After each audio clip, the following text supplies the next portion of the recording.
Bonjour mes élèves de 12e année bac sciences, y compris les 12e SPC, SVT et même aussi terminale S et les sciences et techniques.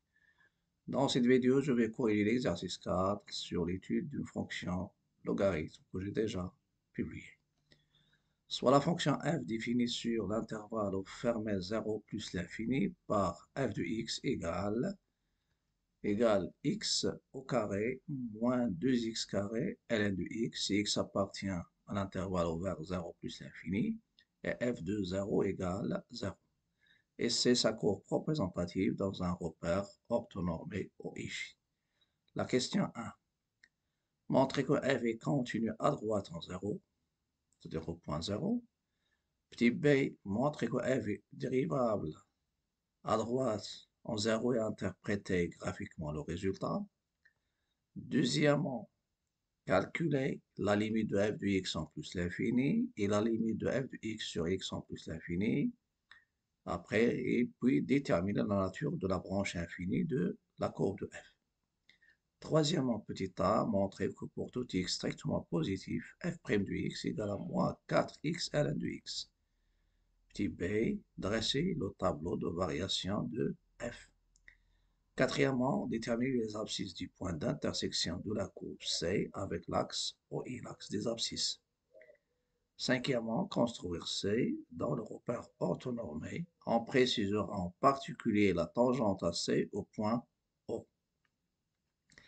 Sixièmement, soit lambda appartient à un intervalle, un réel tel que lambda est supérieur strictement à 0 et inférieur strictement à racine de E. En utilisant une intégration par partie, montrer que l'intégrale de lambda jusqu'à racine de E, x carré d ln de x, dx égale à 1 sur 9 lambda à la puissance 3, moins 1 sur 3 lambda à la puissance 3 ln de lambda, plus 1 sur 18 E, la racine de E. Petit b, soit a lambda, l'aire de la partie du plan, limitée par l'axe des abscisses, la courbe et les droites, verticale d'équation x égale à lambda et x égale à racine de E. Calculer a de lambda, c'est-à-dire l'aire en fonction de lambda. Lambda, c'est comme alpha, bêta, donc c'est un réel. C'est une notation, donc a de lambda. Et petit c, montrer que la limite de a lambda lorsque x tend vers 0 plus égale 2 neuvième E, la racine de E. Essayez de mettre pause, chercher l'exercice et après revenir aux solutions. Donc, je vais passer maintenant aux solutions de l'exercice.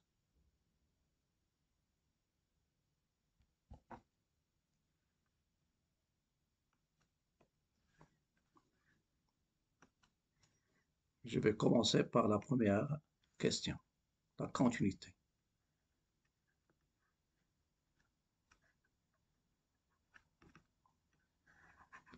Je commence par les données, soit f la fonction définie sur R plus par f de x égale x carré moins 2x carré ln de x, si x strictement positif, f de 0 égale à 0. La première question montrait que la fonction f est continue à droite au point, ou bien étudier la continuité à droite au point 0. Est-ce qu'elle est continue ou non? Donc je cherche la limite de f de x lorsque x tend vers 0 plus. C'est la limite lorsque x tend vers 0 plus de x carré moins 2x carré ln de x. Donc normalement ici, il y a deux méthodes. Je sais que la x au carré il tend vers 0. Et il y a une limite remarquable, x ln de x. Lorsque x tend vers 0 plus, c'est 0. Et vous pouvez utiliser même aussi x carré ln de x. Comme vous voulez. Donc, vous avez deux limites remarquables. La limite, la première qu'on connaît, c'est x ln de x égale à 0. Et vous avez aussi, même aussi, vous avez pour la limite à droite de 0 plus de x carré ln de x. Vous pouvez l'utiliser aussi. Je parle du système marocain. Pour les élèves qui n'ont pas donné cette dernière x à la puissance n ln de x lorsque x tend vers 0 plus c'est 0, vous pouvez utiliser la méthode factorisée. Donc celle-ci va tendre vers 0, x carré, il tend vers 0, ça donne 0, et tu le compares avec f de 0, ça donne la limite à droite, ça donne f, la limite de f de x lorsque x tend vers a égale f de a, ça donne la continuité. S'il y a à droite, ça donne la continuité à droite. S'il y a à gauche, ça donne la continuité à gauche. Donc, ma fonction f est continue à droite au point 0. Je passe à la dérivabilité, l'étude de la dérivabilité. Pour l'étude de la dérivabilité, c'est la limite des taux d'accroissement. F de x moins f de 0 sur x moins 0 lorsque x tend vers 0 plus, factorisé ici par x, factorisé, ça va vous donner x facteur 2, x moins 2x ln du x, simplifié par x, ça reste ce résultat. Vous avez x ln de x, il tend vers 0, le x, il tend vers 0, ça donne 0. D'où f est dérivable à droite en 0, et f' de 0 égale à 0. L'interprétation graphique. F dans, ça donne, pardon, f', ça c'est pas f', c'est f' droite, au point 0. Donc f' droite de 0 égale à 0. Donc ma courbe, il admet une demi-tangente, donc 2C admet au point 0 et une demi-tangente horizontale, et je vais préciser ici à droite au point O. Donc 2C admet au point d'abscisse 0 une demi-tangente horizontale, et cette demi-tangente, c'est à droite au point c'est une demi-tangente à droite au point. Je passe aux branches infinies maintenant. Je calcule la première, c'est la limite de f de x en plus l'infini. La limite de f de x en plus l'infini, c'est la limite de x carré moins 2x carré ln de x. Si vous faites le calcul de limite, ça donne plus l'infini moins l'infini, c'est une forme indéterminée, donc factorisé par x au carré. Une fois je factorise par x au carré, ça va me donner la limite en plus l'infini, x carré facteur de 1 moins 2 ln de x égale moins l'infini, normalement, car la limite de ln de x en plus l'infini, c'est plus l'infini. Deuxième chose, je calcule la limite de f de x sur x. Je factorise par x, je peux exploiter celle-ci. Donc, en factorisant par x et en simplifiant, ça me donne la limite de f de x sur x, c'est la limite de x facteur de x moins 2x ln de x sur x. Simplifie, ça reste la limite de x moins 2x ln de x. Vous avez x tend vers l'infini, ln de x tend vers plus l'infini, pardon, ln de x aussi, donc ça va vous donner plus l'infini. Et celle-ci, c'est plus l'infini, c'est encore forme indéterminée, factorisée par x. Et finalement, ça va vous donner plus l'infini fois moins l'infini, c'est moins l'infini. Quelle est la nature de la branche? Infini en plus l'infini. Vous avez la limite de f de x en plus l'infini, c'est l'infini. F de x sur x en plus l'infini, c'est aussi l'infini. Donc la courbe de f admet une branche parabolique de direction l'axe des abscisses au voisinage de plus l'infini. Voilà, ça c'est la conclusion.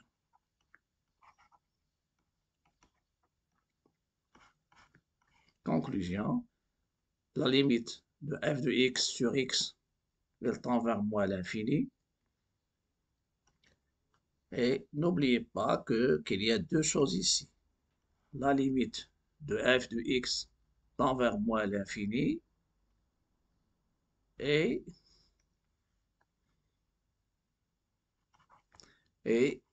la limite aussi de f de x en plus l'infini, c'est aussi moins, c'est moins l'infini. Donc, ces deux-là, ils nous donnent la courbe de f admet une branche parabolique parce qu'il y a deux conditions.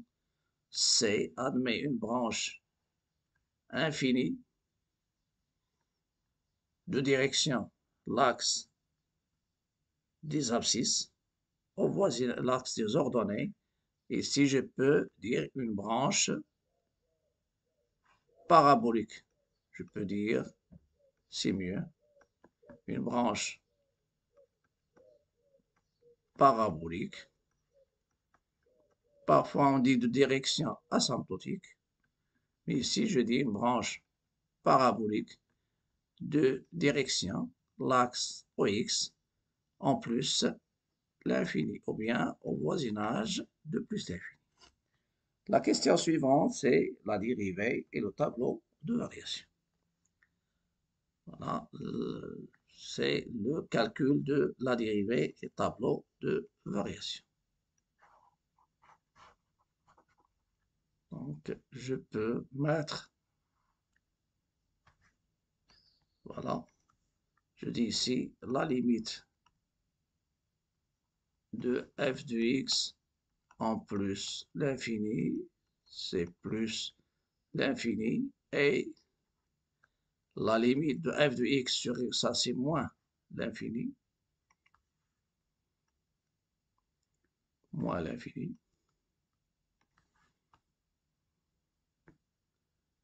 En plus l'infini, voilà, c'est moins l'infini. Et la limite de f de x sur x, c'est aussi moins l'infini. Donc la courbe admet une branche parabolique de direction l'axe des ordonnées au voisinage de plus l'infini. Ça, c'est un exercice qui va mettre un peu les points sur les i dans le calcul, dans l'étude de fonctions, surtout logarithme. Pour la dérivée, je prends x strictement positif et je calcule la dérivée.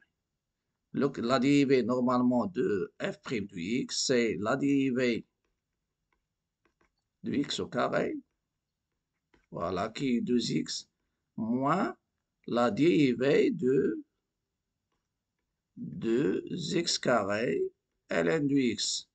La dérivée de x au carré, c'est 2x.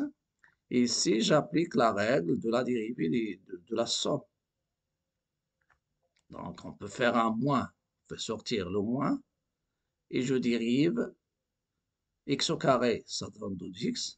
Dérivée de u fois v, vous avez u fois v, sa dérivée, c'est u' v, u' v plus u v'.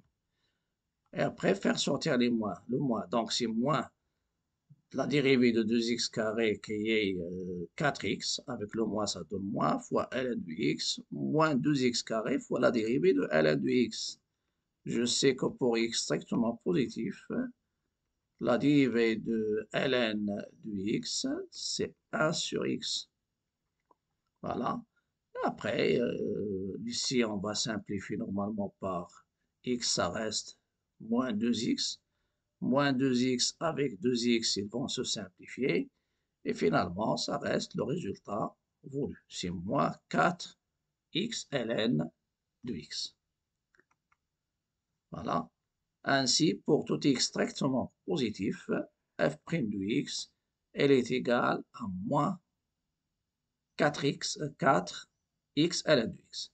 Je sais que x est strictement positif, donc la dérivée de le signe de f' de x, c'est le signe contraire de ln de x, c'est-à-dire de moins ln de x. N'oubliez pas que x est strictement positif. On a f' de x c'est moins 4x ln de x pour x strictement positif, donc le signe de f' de x est celui de moins ln de x. Et je vais essayer de rappeler ici le signe de ln de x. Vous avez x, ln de x, le 0, la fonction n'est pas définie. Je sais que ln, il s'annule en 1. Pour x strictement positif, ln il est positif. Pour x entre 0 et 1, ln est négatif. Et ça va me donner le tableau de variation. De le tableau de variation, normalement ici, Le 0, je fais entrer le 0 parce que ma fonction est définie au point 0. Donc, il y a 0, 1 plus l'infini. Sur 0, 1, il est négatif. Donc, le contraire, ça donne positif. Et aussi, c'est négatif parce que sur 1 plus l'infini, ln est positif. Donc, ma fonction, elle croît de 0 jusqu'à 1 et elle décroît. Et la courbe, elle croît bien sûr d'une tangente horizontale parce que la dérivée à droite au point 0, c'est 0. Donc, une demi-tangente horizontale au point de coordonnées 0, 0, vers une tangente aussi horizontale au point de coordonnées 1, 1, et il décroît vers moins l'infini, où il va admettre une branche parabolique de direction, l'axe des ordonnées. Après, on vous demande de trouver les points d'intersection de la courbe, les abscisses des points d'intersection de la courbe avec l'axe des abscisses. On sait que f de 0 égale à 0, donc ça c'est le premier point, c'est le point O. Après, si x est strictement positif, je vais résoudre l'équation f de x égale à 0, qui est équivalente à x carré moins 2x carré ln de x égale à 0, factorisé par x au carré. Ça donne x carré facteur de 1 moins 2 ln de x égale à 0. Et le x est strictement positif, ça vous donne 1 moins 2 ln de x égale à 0.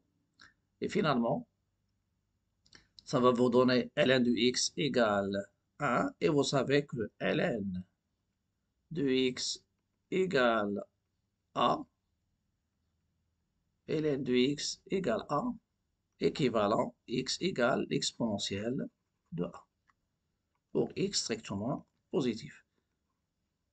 Ln de x égale a équivaut x égale l'exponentielle nipérienne de a. C'est une équivalence. Donc, ln de x égale à 1 demi, ça donne x égale à l'exponentielle de 1 sur 2, c'est la racine de 1. Donc, il y a deux points d'intersection. Donc, les abscisses des points d'intersection de l'axe de la courbe avec l'axe OI, ce sont le point d'abscisse 0 et le point d'abscisse racine de 1. Après, pour le traçage de la courbe, n'oubliez pas ici que f' de 0, f' à droite de 0, c'est 0, et f' de 1, c'est 0. Et lorsque la dérivée s'annule, la courbe, il admet une tangente à droite. Une tangente, normalement, si c'était à droite ou à gauche, c'est une demi-tangente. Et si la dérivée comme f' de a égale à 0, donc la tangente, elle est horizontale. Donc pour moi, je vais tracer la demi-tangente, c'est-à-dire au point 0, 0, par demi-flèche horizontale. Après, je trace le point d'abscisse de coordonnées 1, 1, où il y a une tangente aussi horizontale. Je précise le point d'intersection de la courbe avec l'axe des abscisses, c'est racine de E avec la calculatrice. Et je précise après l'allure de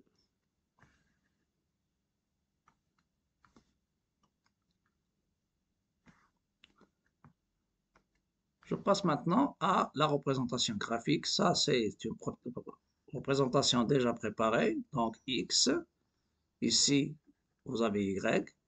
Vous avez f' droite au point 0 égale à 0. Donc, CF admet une demi-tangente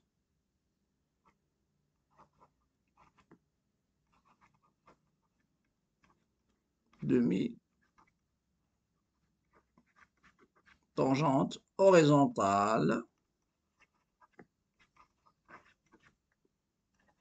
à droite au point O de coordonnées 0, 0. Voilà, ici, il y a une demi-tangente horizontale. Voilà, c'est ça la demi-tangente horizontale. La deuxième chose, vous avez f' de 1 égale à 1. Donc, C de f aussi admet une demi-tangente horizontale. Bien, une tangente, ce n'est pas une demi. Une tangente horizontale au point de coordonnées, je peux la considérer au point A par exemple, de coordonnées 1, 1. Voilà, c'est ça le point de coordonnées 1, 1. Par deux flèches. Vous avez racine de E, c'est à peu près 1,6. 1,6. Donc ma courbe, il croît de la tangente, la demi-tangente horizontale, il croît vers la tangente horizontale, il va décroître, il coupe des abscisses au point de coordonnées racine de E 0, qui est à peu près 1,6, et il va continuer à décroître, et la courbe, il admet une branche parabolique, il prend la forme d'une branche de parabole dirigée par l'axe des ordonnées au voisinage de plus l'infini. Ça, c'est la courbe. Après, je vais passer au calcul d'R, en passant par l'intégrale. Soit lambda, un réel compris entre 0 et racine de E. Je calcule l'intégrale de lambda jusqu'à racine de E, l'intégrale lambda de lambda jusqu'à racine de E de x carré ln de x dx. Intégration, bien sûr, par partie. Voilà, ici, c'est une intégration par partie.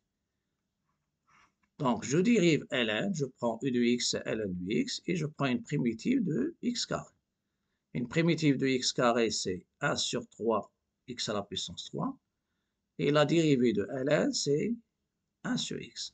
Donc, l'intégrale que j'ai, c'est ce produit de x carré ln de x. Donc, c'est l'intégrale de uv' dx. C'est u fois v entre crochets, entre lambda et racine de e, moins l'intégrale de 1 sur x fois 1 sur 3, x à la puissance 3 dx. Et vous simplifiez, vous allez trouver le résultat demandé. En appliquant une intégration par partie, j'obtiens ici l'intégrale de lambda jusqu'à racine de e de x carré ln de x. C'est 1 sur 3, donc je crois, donc ces deux-là, c'est u fois v, voilà. 1 sur 3 x à la puissance 3 ln de x entre lambda et racine de e, moins 1 sur 3, l'intégrale de ce produit. Et ce produit, c'est quoi? C'est l'intégrale de 1 sur x fois 1 sur 3 x à la puissance 3 dx entre lambda et racine de e. Une fois vous simplifiez par x, ça va donner 1 sur 3. Vous pouvez sortir par la linéarité 1 sur 3. Et ça va vous donner moins 1 sur 3. L'intégrale de lambda jusqu'à racine de e de x carré. X carré, sa primitive, c'est 1 sur 3 x à la puissance 3. Et vous faites les calculs. Il faut faire attention. Donc, ça va vous donner 1 sur 3, la racine de e à la puissance 3. Ce calcul-là, racine de e, ln de racine de e, c'est 1 demi ln de e. Donc, c'est 1 demi fois 1. Il est égal à 1 demi. Voilà. Donc, 1 sur 3, ça l'application numérique. Racine de e à la puissance 3. ln de racine de e, moins 1 sur 3, lambda à la puissance 3, ln de lambda. C'est-à-dire ce calcul-là. Donc, vous faites le calcul pour racine de e, grand F de racine de e, moins grand F de lambda. Grand F de lambda, c'est 1 sur 3, lambda à la puissance 3, ln de lambda. Moins 1 sur 3, une primitive de x carré que j'ai déjà donné, 1 sur 3, x à la puissance 3 entre lambda et racine de lambda, vous faites les calculs et il faut faire attention et ça va vous donner le résultat suivant. Donc, ici, 1 sur 9 lambda à la puissance 3, moins 1 sur 3 lambda à la puissance 3 ln de lambda, plus 1 sur 18 e racine de e.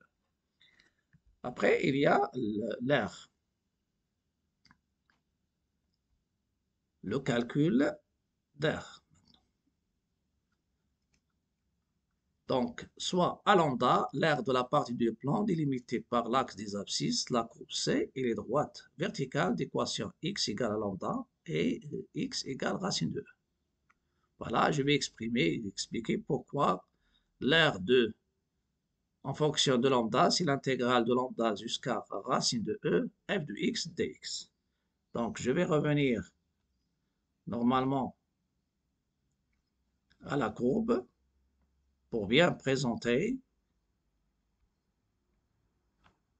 Voilà, l'aire demandée. Donc, je prends lambda, elle est entre 0 et racine de e. Donc, je vais prendre, par exemple, lambda ici. Voilà. Vous faites le traçage, bien sûr, avec la droite, avec la règle. Pour moi, donc, ça, c'est x égale lambda. Et voilà, l'aire de la partie du plan délimitée par l'axe entre x égale lambda, il y a x égale e, racine de e, pardon. Je fais un pointillé normalement ici, pour vous utiliser la règle, racine de e, et voilà l'aire de la partie demandée. C'est la partie délimitée par la courbe, d'une part, l'axe des abscisses, et ces deux droites verticales. Mais l'aire demandée, c'est celle-ci, normalement. Voilà. Et ça correspond à une partie où la fonction est positive parce qu'il est situé sur l'axe des abscisses. Donc l'aire demandée, ce n'est rien d'autre que, en général, c'est l'intégrale de valeur absolue de f de x dx entre a et b. Ici, c'est lambda. Entre lambda et racine de e, position relative, la courbe il est au-dessus de l'axe des abscisses, donc il est positif. C'est pourquoi la valeur absolue de f de x, ça sera f de x. Et je continue maintenant.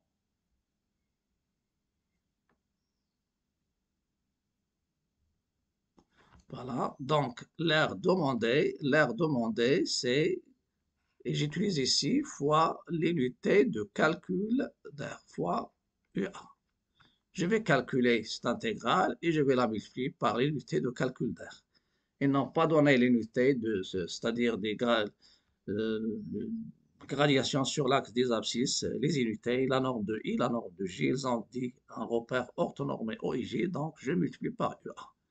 Si c'était normalement, par exemple, 1 cm pour la norme de I, la norme de J, donc le résultat, ça sera multiplié par 1 cm au carré. Il faut respecter, bien sûr, ces choses-là. Donc, vous avez là, je calcule maintenant l'intégrale. L'intégrale de lambda jusqu'à racine de e de f de x dx, c'est l'intégrale de lambda jusqu'à racine de e, x carré moins 2x carré ln de x dx. La linéarité de l'intégrale, ça va me donner l'intégrale de x carré dx entre lambda et racine de e. Et ici, vous pouvez remarquer qu'il y a, c'est l'intégrale normalement de moins 2x carré, 2x carré ln de x dx entre lambda et racine de e. On va faire sortir le moins 2 et ça reste de lambda jusqu'à racine de e de x carré ln de x dx. Celle-ci, c'est quoi? C'est i. C'est pourquoi je trouve ici moins 2i.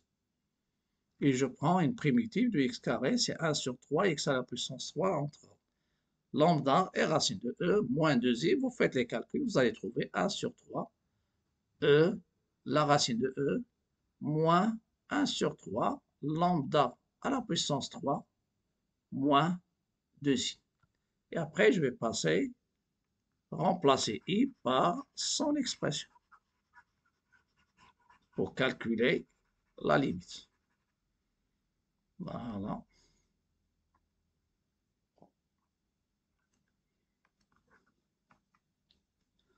Donc la suite, ça va me donner A lambda. A lambda, c'est l'intégrale de lambda jusqu'à racine de E f de x dx. Vous faites les calculs et vous allez trouver ce résultat que je vais le multiplier par l'unité de calcul d'R. Après, je vais passer aux limites. Vous avez, lorsque lambda tend vers 0 plus, même sur la courbe, la droite d'équation x égale à lambda, elle va tendre vers l'axe des ordonnées.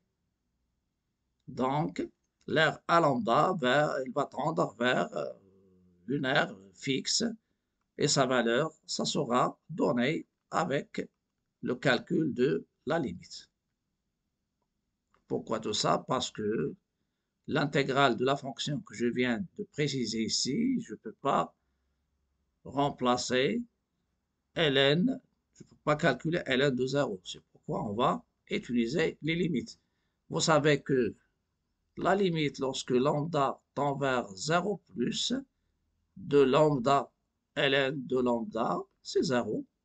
Et vous avez aussi même la limite lorsque lambda tend vers 0 plus de lambda au carré ln de lambda, c'est aussi 0. Donc ici, celle-ci, ln à la puissance 3 même. Celle-ci, elle va tendre vers 0. Celle-ci, elle tend vers 0. Ce qui reste, c'est 2 sur 9, E, la racine de E.